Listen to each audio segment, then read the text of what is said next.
I borrow you for this, please? What we're gonna do, guys, is we're gonna use the jacket a little bit more. So it's gonna fall down here, so we have half guard. Now, when I have this neck here, guys, I'm gonna do the exact same thing. These are I'm turning to face his legs, but as I do this, my free hand here is gonna grab onto the lapel. All right, so I'm grabbing onto the lapel of the close one with the far one. I'm gonna feed it underneath his armpit, and I'm gonna feed it to my hand here. And I want this relatively tight. I want to make sure that I have the exact same position. So bring your knees in.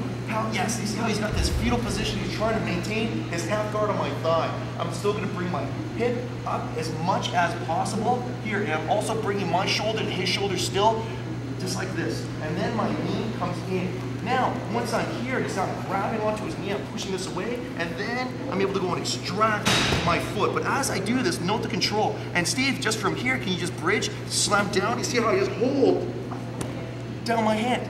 All right, all I'm doing is I'm straightening on my arm. I'm trying to do, can I just jump in for a moment, please? Without having the lapel, I'm doing this crazy hammer fist with my hand. I'm hammering my hand down, and thus I'm pinning his shoulder down. Go ahead, bridge. So I'm pinning his shoulder down so he cannot follow through with the bridge. Right, so I'm using the jacket as a form of control. Dave, let me borrow you, please, so that Steve can see.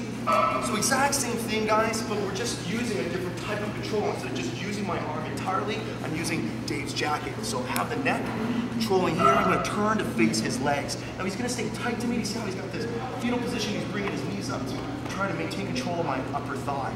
Here, once I'm turned, you see how I can grab a hold of his jacket, pin it underneath his armpit, just like this, and then feed it to my hand. I want this relatively tight. The tighter it is, the more control that I have. See, lots of slack. Man, that's not gonna help me, right? So I want this pretty tight here. I just feed it. It's really tough for him to stop me. Same thing, I want my hip up, his torso as much as I can, then bring my knee on the inside.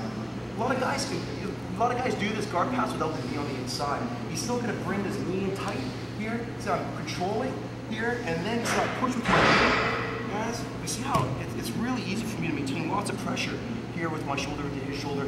Always, guys, push the knee across as I square up here, and I'm going to keep the jacket. Okay, I'm going to talk about how this can lead into a choke in a minute. Thank you, David. So let's just give that a try, please. Thank you, Steve. Thank you, David.